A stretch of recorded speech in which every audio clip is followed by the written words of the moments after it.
Well, it is good to be back at Iola Baptist Temple, and appreciate everyone coming out tonight. And a good crowd tonight. It's good to see that, and appreciate it. I know some of you drove a long way, and really means a lot. Hope to be a blessing. I didn't think I was going to be here when I got done last year. After I did the event last year, I had a good excuse to not do the whole thing because I had to get back home for a funeral the next day. I had to be back early, and so I just did 50 miles, and I'm going to tell you right now, I couldn't have done 51. I mean, I was so done. I was not prepared. My thighs hurt so bad. I couldn't walk down that hill hardly. I thought I was going to fall. And my legs were brutally sore for days. I was not conditioned. I was not prepared. But I like, and I got done. I was like, yeah, I'm not coming next year. But I got over it. And Pastor Randall, he waited long enough, after the trauma before inviting me back, and then I was, and then I got to thinking about it again later. I was like, man, remember how bad that hurt last year? But I actually like having events like these that I know I'm going to, because it kind of motivates me to actually exercise and prepare.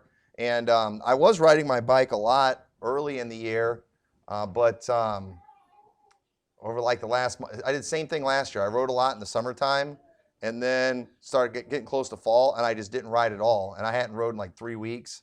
And I rode a little bit last week, but let's just say I'm hoping I just do better than 50 miles. 100 miles, I don't know. I'm not making any promises, but we're planning on having our Potluck 50 again. We don't know for sure. It's going to be the day before the last Sunday of April. And I think we're going to add an extra award that we're going to do. So I just ran a half marathon last week, which I'm just finally recovered from. It's the first time I've ever done one of those. But me and my son were talking about marathons and why the 26.2 miles. And apparently, there was some story about a guy who ran from, I forgot what the areas were he was reading. He looked it up online. He ran a certain distance and then died. And which I almost died after doing half of it. But that's kind of where the tradition came of doing the 26.2 miles. I thought that's interesting. And then I got to thinking about that story in the Bible about Elijah, where he ran from, I think, Mount Carmel to Jezreel.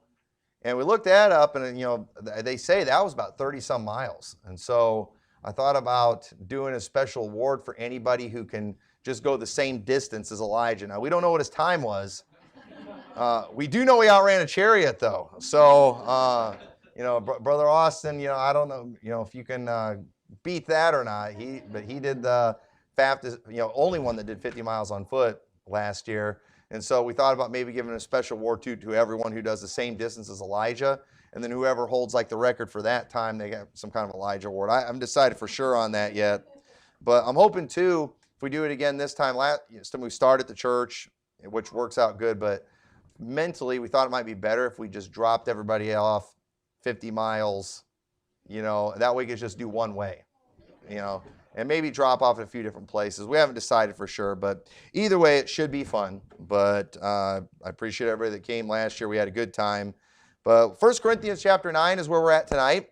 I want to start reading in verse 24. This is a very fitting passage of Scripture, considering what some of us are going to embark on tomorrow. And it says, "Know ye not that they which run in a race run all, but one receiveth the prize? So run that ye may obtain. And every man that striveth for the mastery is temperate in all things. Now they do it to obtain a corruptible crown, but we an incorruptible. I therefore so run, not as uncertainly, so fight I, not as one that beateth the air, but I keep under my body, and bring it into subjection, lest that by any means, when I have preached to others, I myself should be cast away." And the title of my message is Bringing Our Bodies into Subjection. And don't walk out. Nobody wants to hear about this. But, we need this kind of thing. And I'm going to talk about physical stuff, but we're going to go with more of a spiritual application tonight. But, so don't run out. I know we don't want to hear about these things, but we need to. And so the context of this passage is he's talking about denying himself certain things, or doing certain things that he would normally do, maybe things he would normally want to do. And he was doing that so others would listen to him give the gospel. That's why to a Jew he became as a Jew. Why? Because he's wanting to win the Jews. And he didn't want something that maybe he did, something that he enjoyed that might be an offense to them, to be a hindrance. And, we need to be aware of that kind of thing. If you're talking to somebody from other cultures and stuff, just be aware and, don't be culturally insensitive. And you say, well, that's a dumb culture. Well, I get that, but I'm not trying to fix their culture right now. I'm trying to give them the gospel. I want to get them saved. So, if I can, if there's something I can do, if me avoiding something, if me denying myself something will give me a better opportunity to give somebody the gospel, I should be willing to do that. And there are many things that can hinder someone from listening to us. And if it really is our priority to win somebody to Christ, we're going to do whatever it takes to make it happen. And that was Paul's desire. Paul's goal, he's like, hey, whatever I got to do. He's like, he was talking about, I'm not even looking to get paid by you people. I don't want any of your material things. I'm willing to take care of myself as long as because if you pay me, it's going to be a hindrance and I don't want it. Because ultimately, he just wanted to give these people the gospel. He wanted to be a blessing. That was his priority. He didn't mind doing without some things. The Apostle Paul, and the reason he was like that is because you'll notice at the end of the verse, or the end of the chapter, he said, but I keep under my body and bring it into subjection, lest that by any means, when I have preached to others, I myself should be a castaway. And that word castaway, we get that from the same word we get the word reprobate. And obviously, the apostle, I've heard people use this verse to prove you can lose your salvation. Paul was worried about becoming a castaway, and that's the same as a reprobate, and he was afraid that he might lose his salvation. No, what he's talking about here is being cast away from the people he's trying to win. He's trying to give them the gospel, and he didn't want, because he couldn't keep his body in subjection, for the people to cast him away or to reject him. He wanted them to get the gospel. That was his goal. That was his motivation. That's what he cared about. And sadly, as Christians, we often fail at keeping our body under subjection. We fail to do everything we could possibly do to bring people to Christ. I mean, sometimes, we're not, all it takes to stop us from going out and giving somebody the gospel is we're a little hungry. We're a little tired. Our foot hurts. We got some little thing that stops us. And the truth is, if we really wanted it, if we really wanted to see something happen, you know what? We'd overcome it. We'd figure out what we had to do to be able to get the gospel. And so I want to preach about bringing our body to subjection, and I want to illustrate why we often fail to get the job done. And the Apostle Paul often used sports metaphors, and that's kind of what he's doing here when he's talking about running in a race. And so I want to use kind of a personal one too to illustrate, why we often fail in this area and bringing our body into subjection. And the failures that I mainly am concerned about are the spiritual ones, all right? But I'm going to use kind of a physical one. So to kind of illustrate this, a few years ago, is this the third or fourth potluck? This is the fourth potluck? Okay, so I remember when you did the one about 4 years ago, and I remember I came up with excuses really easy not to go. And I don't remember what it was, but, I didn't come. I was just like, man, 100 miles, that's insane. I couldn't believe they were going to try it. And then the next year, I think I had some lame excuse too.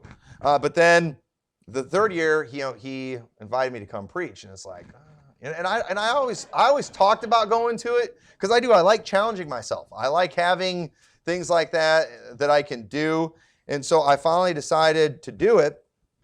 But and I did. I had a good excuse to only do 50 miles because I had a funeral that I had to be back at the next morning, so I was going to need to leave early. But let me just say, after I did that 50 miles, I was not impressed with my performance at all. I was very disappointed with myself. My goal was to do the 50 miles in 5 hours, and I barely did it in 6 hours. And I just walked away, and I thought that was not an impressive performance. I got in my car, after it took me a long, cramping up and just dying to walk from there to the picnic table to go eat a little bit. And then every time I would stop, it was just a nightmare getting out of the car because my legs were so stiff, and it's not a good idea right after doing a 50-mile bike ride to just get in your car and drive for hours where you can't stretch or anything. And it is, I decided then, I was like, man, this was a terrible performance, but next year, I'm going to be ready. But I'm just going to tell you right now, I'm not really ready. I'm not ready, okay? I'm concerned what's going to happen tomorrow. I am going to try to do 100 miles, but I'm not real optimistic. And I want to give you I'm just going to give you the honest truth, all right? It's confession time tonight, okay? It's confession time. Now, I'm going to give you the honest truth for why I'm pretty sure I'm not ready to do 100 miles on a bike tomorrow. And so turn over to Matthew chapter 6, because in reality, we're going to find out one of the reasons we often fail in our spiritual goals. It's the same thing. The same reason we fail spiritually is the same reason I'm probably not going to be that impressed with my performance tomorrow.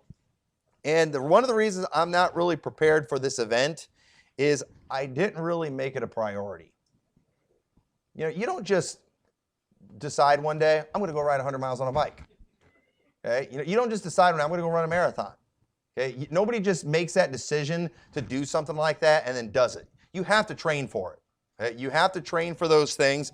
Otherwise, it's going to be bad. And it says in Matthew 6:21, it says, "For where your treasure is, there will your heart be also. The light of the body is the eye. If therefore thine eye be single, thy whole body shall be full of light. But if thine eye be evil, thy whole body shall be full of darkness. If therefore the light that is in thee be darkness, how great is that darkness? No man can serve two masters, for either he will hate the one and love the other, or else he will hold the one and despise the other. You cannot serve God and mammon." We need to understand that, we are kind of single-minded people, and we need to make sure our mind and our eyes are on good things. They're on things that are right, because, and where our treasure is, all right, where our priorities are, that's where our heart's going to be too. And the problem when it comes to a lot of spiritual things, they're not that big of a priority to us. We all understand that we have an event coming up. There's an event coming up called Judgment Day, where we're going to stand before the judgment seat of Christ. And do you know what's going to determine how that day turns out? It's how we prepare ourselves for it now. I mean, we're training for that right now. We're getting ready for it. You're not just going to one day just decide, you know what?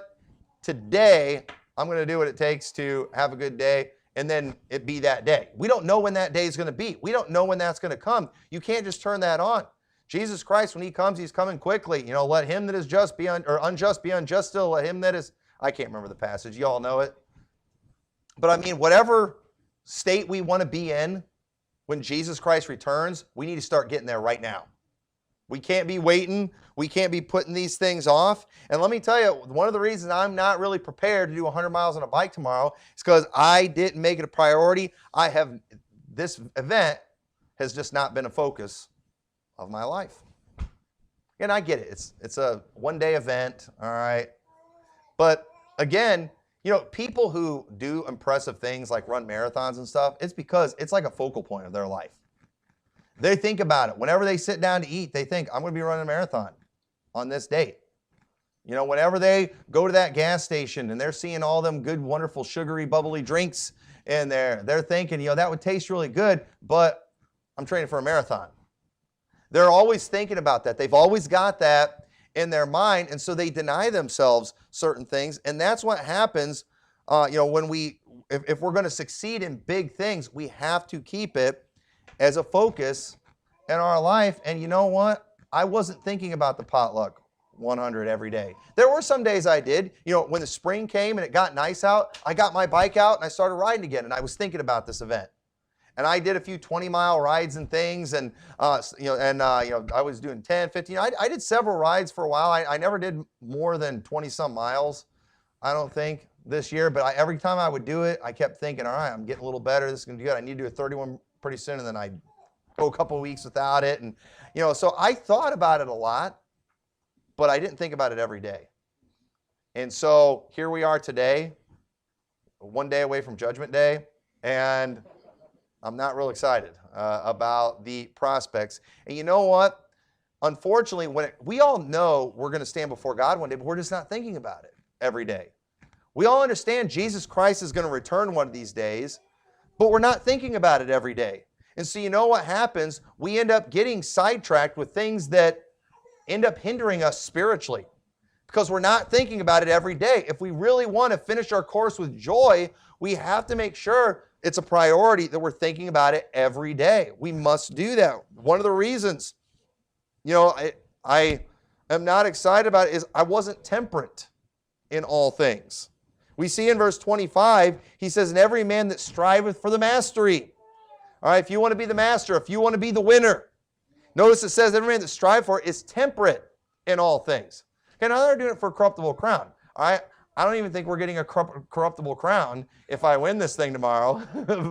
but either way, okay, it's really more just vainglory. Like, I did it, and I promise I'll brag if I get it done. But at the same time, the people that are doing that, they're temperate in all things. So in other words, they're paying attention to the calorie count on the food that they're eating. They're actually, making sure they set aside time for exercising and preparing for these things. They're temperate in all things. They're not just guzzling soda and energy drinks and all the things. You know what I did on the way here? I said it's confession time. I get bored when I'm driving, and one thing that helps me is sugary drinks and sugary stuff. You know what I had on the way here? First, I went and I ate a good breakfast with my wife this morning before I left. But then I stopped at the world's largest truck stop, and I went and I got a Monster energy drink and a pack. What's that? Nitros. Yeah. And a thing of Sprees. I hadn't ate those in a long time, and I saw them. They looked good, and I got them, and I ate almost all of them on the way here. And then I got a little hungry right before I got here, and so I got some trail mix. That's healthy, isn't it? All right, yeah, so that's good. So I did that. Just do junky stuff like that. You probably shouldn't do that. But even on my way here, I lost focus. And I might pay the consequences tomorrow. See, the problem was I didn't really have anything in my daily routine to remind me of what was coming. And folks, we need to have something in our daily routine to remind us of Judgment Day that's coming. That we're going to be standing, we are all going to stand before the judgment seat of Christ. We are all going to give an account, and we need regular reminders of that. Too often we let ourselves forget. We just get our Sunday reminder, or maybe a Wednesday or Thursday reminder. That's not enough. We need regular reminders of these things. We need to be in our Bible daily. We need to have prayer time. And if you don't schedule these things, they're not just going to happen. Nobody just magically, spontaneously does a lot of the things they should do, like exercising. Nobody just gets, maybe you've got those, probably Austin, does, he just gets in the morning, I'm ready to run, he just gets up in the morning and just takes off running, runs a half marathon for a warm-up or something like that, runs an Ironman, like Chuck Norris, he does like an Ironman event for a warm-up before a workout, things like that. But, most of us don't. We have to plan those things. And we have to drag our lazy carcasses out of bed, kicking and screaming, to do these things. Why? Because we're determined. We're going to make this happen. We're going to accomplish what we need to do. And you know what? You're not just going to naturally do the things spiritually that you need to do. Too many people, they just do spiritual things, when it's convenient, when they feel like it. You can't do that. You have to make it a priority. You've got to be thinking about it every day. And I'm telling you, if you don't, one of these days you're going to regret it. Some of us are going to be out there tomorrow. You're going to be out there, you're going to be doing the event. You're going to be having a great time. You're going to finish your course with joy. Some of us are going to be dying and, we're not going to make it. We're not going to accomplish what we wanted to accomplish. And I think every one of us, when we stand before God, we want to receive rewards. We want to hear Him say, well done. We want to be happy on that day. We all want that. That's what every one of us wants. But what are we doing for it? We all want to run a marathon. We all want to do these things. We all want to finish 100 miles tomorrow. But the fact is, time's come and we're not ready. Why? Because it wasn't a priority. We weren't thinking about it. And you're not going to make it spiritually if you just occasionally put on Christianity. It says in Ephesians 4:22 that ye put off concerning the former conversation the old man, which is corrupt according to the deceitful lust. The deceitful lust, that's those sprees in the gas station and all that junk they put there. And be renewed in the spirit of your mind. It's good to talk to people about these things. It's good if you have somebody, hey, you want to do this event with me? Why? Why do people exercise with each other? How is, if I'm going to go do exercise with Pastor Randall, how is him lifting weights or running helping me? Well, it actually is, because it's motivating me to actually do it. Because you know how easy it is? I mean, there's been times I've literally been on my way to the gym and then just like, I don't feel like it anymore. Maybe if somebody had been waiting for me, it would have been different. Those kind of things help. We have to be renewed in the spirit of our mind. We just forget. And that ye put on the new man, which after God is created in righteousness and true holiness. So spiritually, we need things reminding us. We need things to help keep us focused. We need things to renew our mind. And again, we've got to have the regular things in our life. You ought to have your daily Bible reading, prayer routine. You should have your weekly, going to church and things like that. But you know what? Even those things can just become a routine, and we can find ourselves just going through the motions. So what we need to do, even spiritually, we ought to have like big things that we're thinking about looking forward to. It's good to have your regular soul winning time, but that can just become a routine. But you know what? You should also have like the bigger soul winning events that you're thinking about and planning on, just to kind of keep you motivated and to renew your mind. Going to church regularly is good, but it's good to have the revival meetings and the conferences and things that you can occasionally go to. Why? Just something to get you out of your routine, something big that's coming up to just renew your mind on these things, because otherwise, even if you have a good routine, you'll just find yourself just going through the motions and not improving and not getting any better. So you got to change things up every once in a while. Otherwise, it's not going to work. That's the same thing with exercising too. When you're exercising, you don't want to just do the same thing all the time. You need to change things up. You need to try to work some different muscles, try some different things, and that's going to help you. So it's got to be a daily thing. We see in Psalms 1:1, it says, "Blessed is the man that walketh not in the counsel of the ungodly, nor standeth in the way of sinners, nor sitteth in the seat of the scornful, but his delight is in the law of the Lord, and in his law doth he meditate day and night." So, I don't meditate on the law day and night. Well, you need to. So what will help you do that? What will get you thinking about that? What will help you get focused? You need to have things in your life. You need to have people in your life. All these things are going to help. You've got to have those reminders. You've got to have those goals. You've got to be thinking about these things. And so I'm concerned about my performance tomorrow. Honestly, I'm not even sure I'm in any better shape than I was last year. And I thought my legs were almost better, but I've been feeling my knees a little bit tonight still from that half marathon. I'm wondering a little bit if I'm even going to do better than I did last year.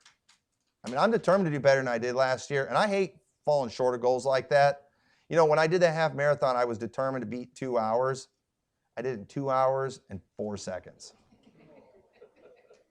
And if I didn't know, and it's a good thing I thought the whole time I was going to beat the 2 hours, because I probably would have started walking before, because I wasn't prepared for that either.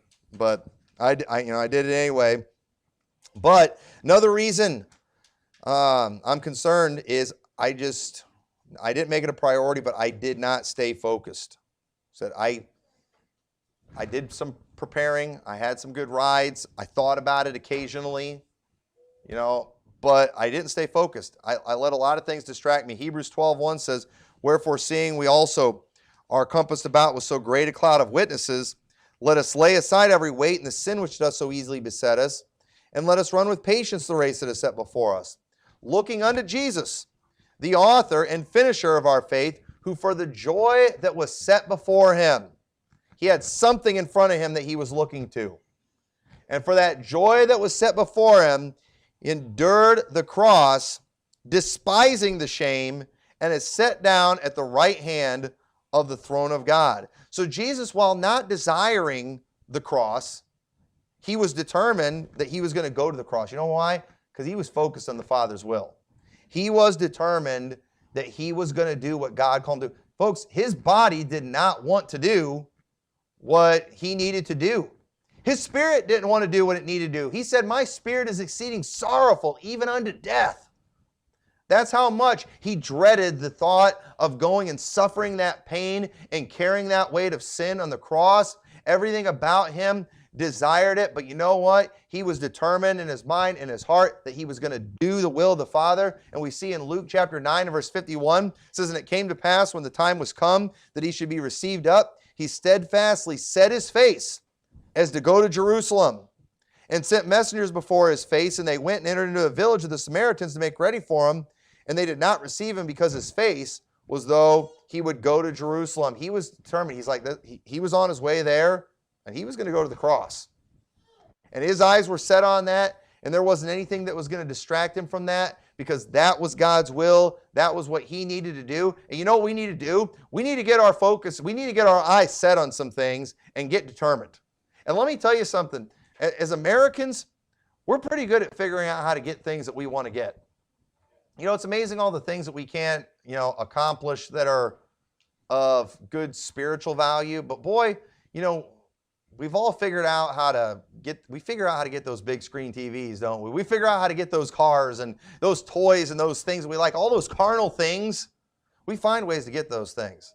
We sometimes get creative. We figure out how we can make a little extra money now, where we can save some money here and there so we can have these things that don't really matter. We're very good at figuring those things out when we want it.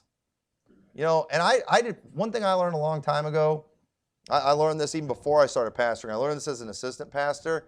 I learned that people do what people want to do. People want to be faithful to church, they'll be faithful to church. People want to go souling, they'll go souling. But if people don't want to, they're not going to. They're going to find an excuse. I was thinking about this on the way here. Did you know the devil is a great provider? The devil will provide you what you need, whatever it is you need, so you don't have to do the will of God, he'll provide it. And so if you're looking for an excuse to get out of church, the devil will provide that excuse for you. You're looking for an excuse not to do right, he'll give you whatever you need. You're looking for an excuse to just, get mad at this church. If you're looking for a reason to leave this church, I promise the devil will find you something. He'll give you something. The devil is a great provider for everything we don't need. And I think it's the devil that sometimes helps us get all these carnal things that are just going to make us even more busy and get us away from the things of God even more. And we've just got to make sure that we understand that we've got to make sure we stay focused. We've got to just keep our eyes on the right things. We cannot let the devil sidetrack us. It'll mess everything up if we do it. And so the Samaritans, here we see that the Samaritans didn't receive him because his face was able to go to Jerusalem. And, they could have been a justifiable distraction, but Jesus was on a mission.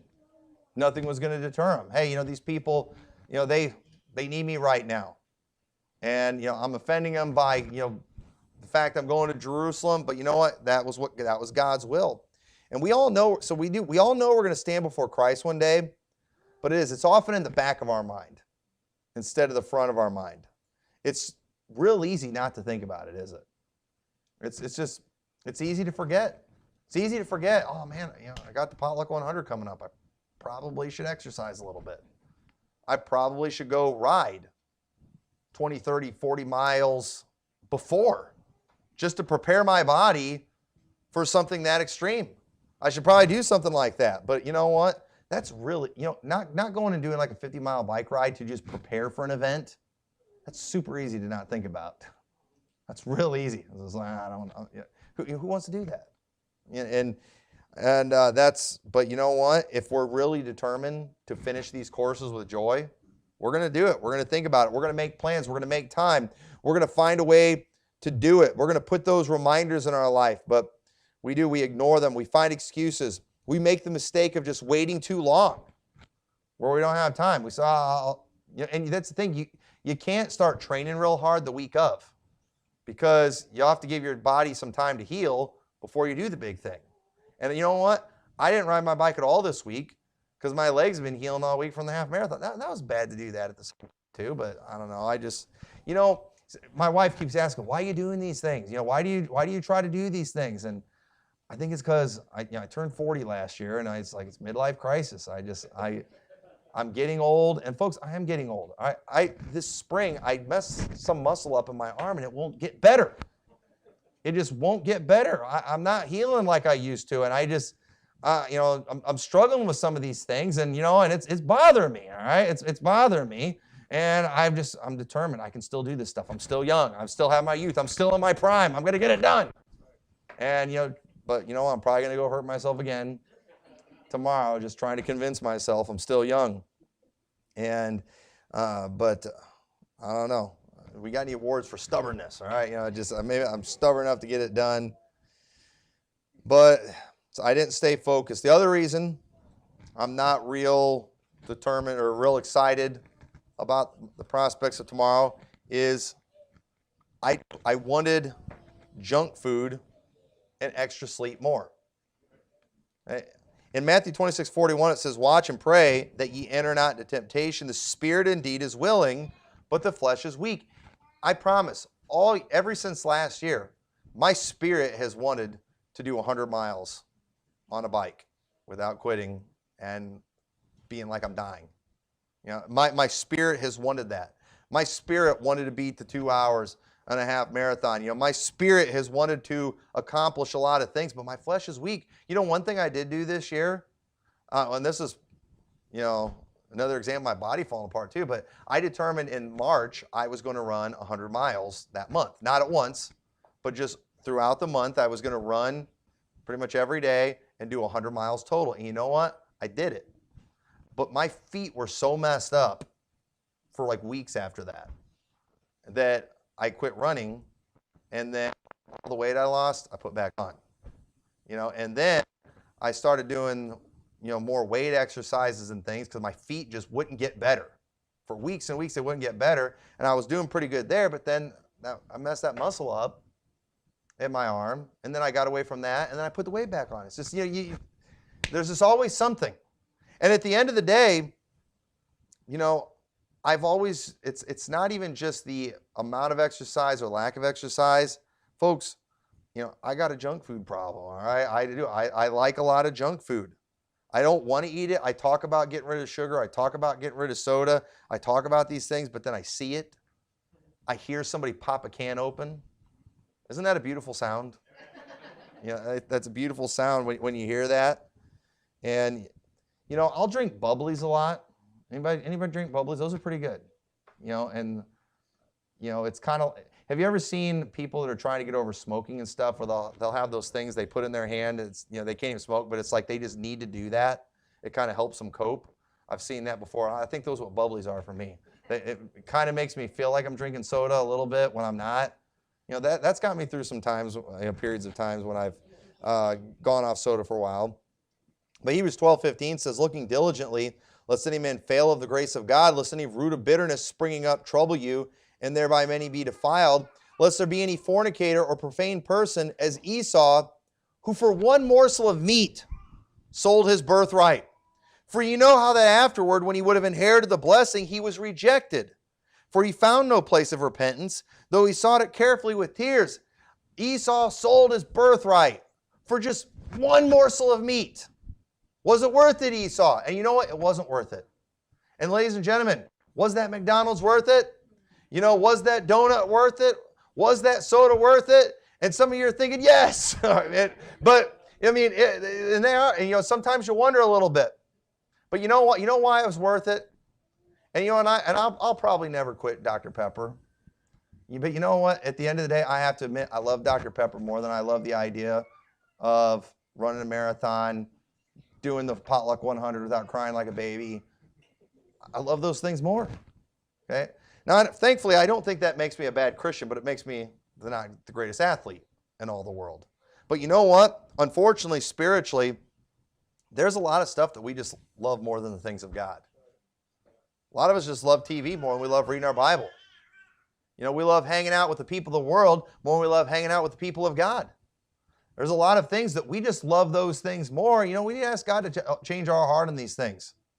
We've got to decide, hey, if I want to be a good Christian, if it really is my desire, if it is my focus and my goal to stand before God and to be happy on that day, you know what? I've got to change some things.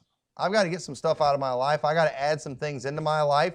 We've got to make that decision. But oftentimes our flesh is weak. And folks, Bible talks here about for one morsel of meat.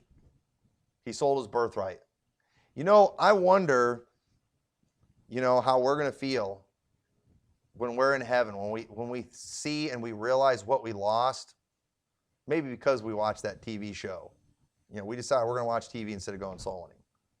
You know, because of whatever it was that got us out of church, we're going to look like, I gave it up for that. I got out of the will of God for something. And he uses a fornicator as an example here. Fornicator, for a moment of pleasure, they'll ruin their life. They'll ruin their testimony. For just, it's not worth it. And you know, and everybody understands temptations that are there, but the things that we often throw away for one moment of pleasure. And you know, we ought, and we should be ashamed when that kind of thing happens. But you know, people are doing that. They're throwing away so much for just the little smallest physical pleasure. And you know why they do that? Because they're thinking about right now, and they're not thinking about the future. They're not thinking about what's to come. They're not thinking about Judgment Day. And that's why they give into those things. That's why we give into these temptations. And at the end of the day, we just don't want it enough. We don't want it enough. And I mean, I'm not trying to pick on this event, but you know, I didn't make the Potluck 100 a priority for my life. It hasn't been a focal point. I haven't wanted it enough. And so now I'm going to go out there and who knows what's going to happen. Oh, I might do better than I'm thinking. I don't know. You know, but we'll see. But I like this story in Luke 18 in verse 3. Jesus is speaking a parable here, and he says, there was a widow in that city, and she came unto him, saying, avenge me of mine adversary. And he would not for a while, but afterward he said within himself, though I fear not God nor regard man, yet because this widow troubleth me, I will avenge her, lest by her continual coming she weary me. And the Lord said, hear ye what the unjust judge saith. And shall not God avenge his own elect, who cry day and night unto him, though he bear long with them? I tell you, he will avenge them speedily.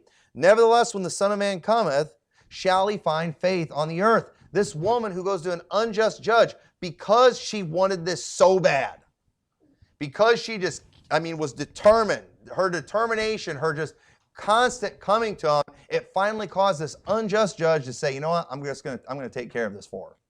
And Jesus gave this, telling us, this is what you need to do with me. You need to come to me and do it over and over and over again. And you know why we don't get a lot of the prayers answered that we want to get answered? Because we just don't want it very much. It's like our prayer life is we go to God asking him, just going through the motions, and then we just act like, well, whatever, if I get it or not. No, why don't we get determined about it? Why don't you go to the Lord, especially if it's for something good, and just beg him for it? Didn't he tell us to do that? Nag him. Isn't that what he said to do? That's what I get from this parable. We see that's what he wants. He wants us going to him. The problem is there's so many things, we just don't want it very much. And that's what it comes down to. When we fail on our diet goals and our exercise goals, at the end of the day, we just don't want it that much. We just don't really care. And you know why a lot of people on Judgment Day are going to stand before God and they're not going to have hardly any rewards? Because they just didn't care. Look how many people that are out there, that you talk to them every week if you're going out soul winning, that, they claim to be a Christian, but they don't go to church. They don't do anything. They're not serving God. It's just Christianity. Yeah, I'm a Christian. My parents were Christians. My grandparents were Christian. Yeah, that's what people do. I go to church. I enjoy the fellowship, and, there's some fun stuff there. But at the end of the day, they're not a very good Christian. They're not really doing anything for God. They're not laying up any treasures in heaven. You know why? Because they just don't care. They're not thinking about it. It's not a priority. Look how many people that are out there who go to church, and you can ask them just something like, do you know for sure if you're going to go to heaven? What do you think a person got to do? And they don't know anything about the Bible. How can you go to church for years and not know the Bible? It's real easy if you just don't care. So, well, maybe the preacher isn't preaching the Bible. Well, that's probably the case a lot of times. But you know what? A lot of people just don't pay attention. If all you get is what you hear from the pulpit, I don't think that's going to be enough.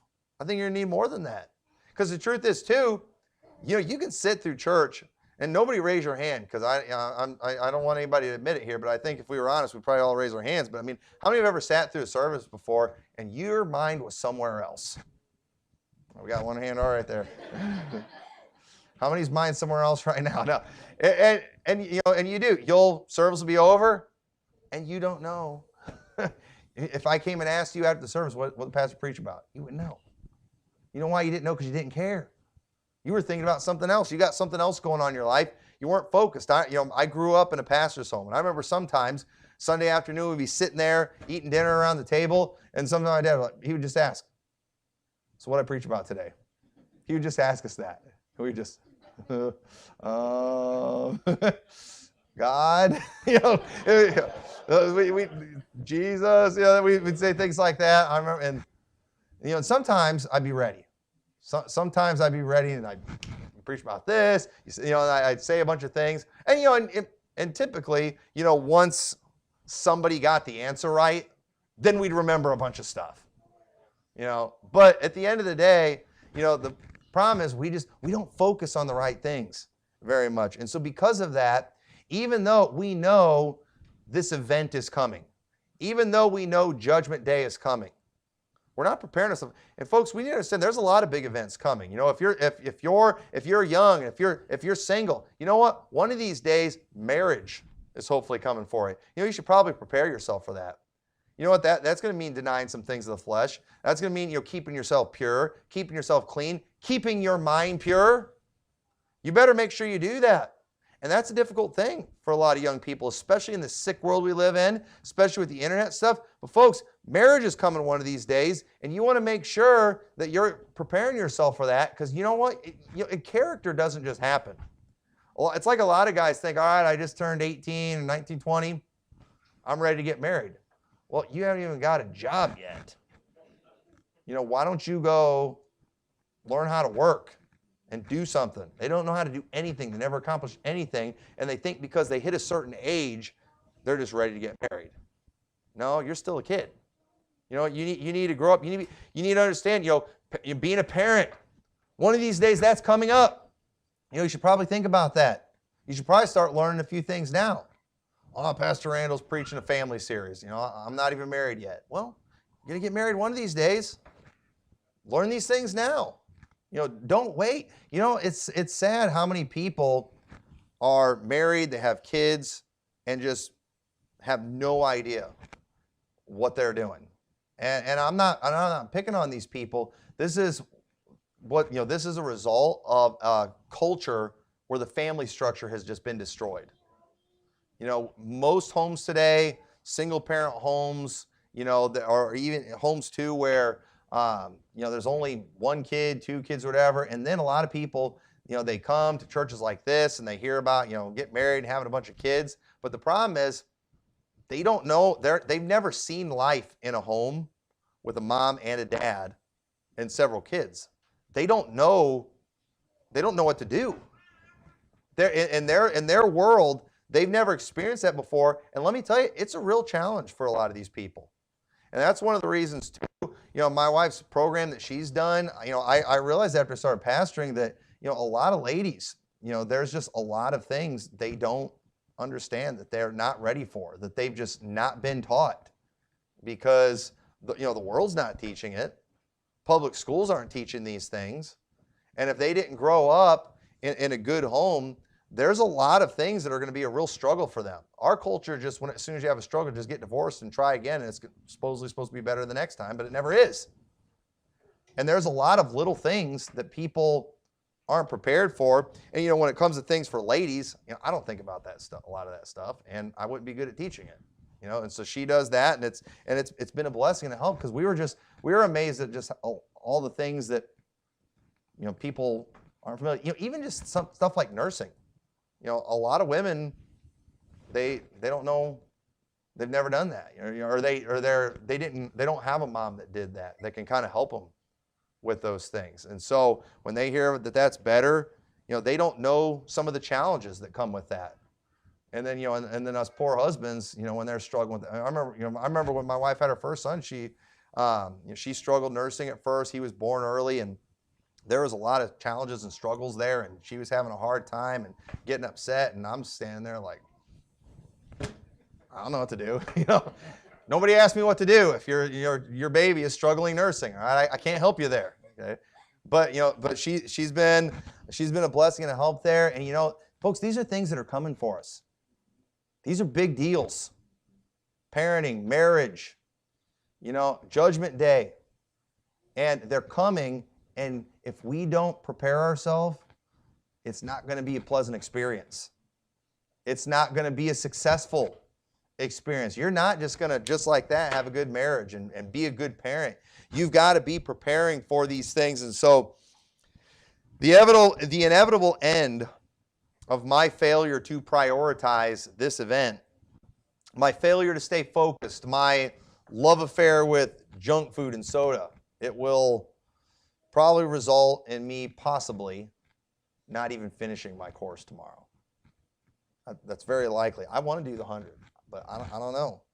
Or at best, I might finish, but not with joy, because I know I could have done better if I'd have trained a little harder and if I'd have stayed focused.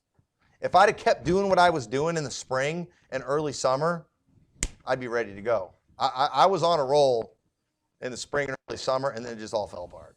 I don't even know what happened. But in Acts 20:24, it says, "But none of these things move me, neither count my life dear unto myself, so that I might finish my course with joy, and the ministry which I have received of the Lord Jesus to testify the gospel, the grace of God." And so, I understand the potluck 100, it's not the most important part of any of our lives, okay? If you go out there tomorrow and you don't do 100 miles, I'm not beating you up, all right? None of us are that prepared. We do these things to just challenge us, and then hopefully we do a little better the next year, all right? But at the end of the day, we need to understand every one of these reasons that we talked about is why, we're not going to finish with joy on these other things that are important, on the spiritual things. It's the same thing. It's the same thing, spiritually speaking.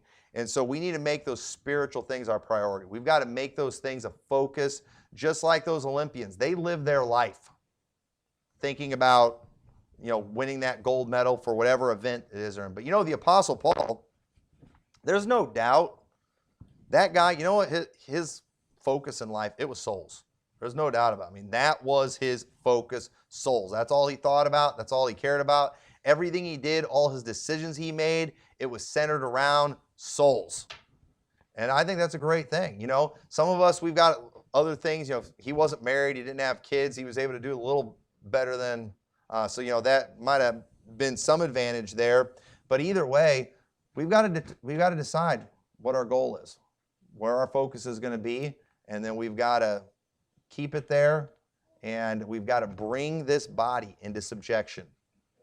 We've got to because it's weak, it's lazy, it's carnal, it's sinful. And we've got the Holy Spirit in us. We've been quickened spiritually, and we've got to let that Spirit take over and tell it who's boss. And whip this thing into shape and start glorifying God and doing some great things with it. And because we have the Holy Spirit, we can. Folks, we can do the things spiritually that we need to do. We can do great things for God. We can spiritually finish this course with God. Some of our bodies are messed up to a point, or we maybe too old. There's some things we're just never going to do. Okay? I'm never going to learn how to do a backflip. I've always wanted to be able to do a backflip. I'm pretty sure it will never happen. Okay? I can do a front flip on a trampoline, but I'll probably never do it. I'll never do a backflip. But you know what? I'm not guaranteed any great things with this physical body, but spiritually, we can do whatever God wants us to do. And so I hope you'll get determined, get focused. So let's pray. Dear Lord, I hope this message was a help and encouragement and some motivation. And Lord, I pray you'll help us to just renew our hearts when it comes to the spiritual things and help us to make these things a priority. I pray if this message did anything, it will get every single person in here thinking just a little bit more about the fact they're going to stand before you one of these days. One of these days, Lord, we are going to bow the knee before you while you are sitting on a throne. And Lord, that is going to be such a great and terrible day. But yet, dear God, I pray you'll help us to not have it in the back of our mind, but the front of our mind, and we'll we'll make all our decisions thinking about the fact that that day is coming, and I pray you'll help us to finish our course on earth with joy. In your name we pray. Amen.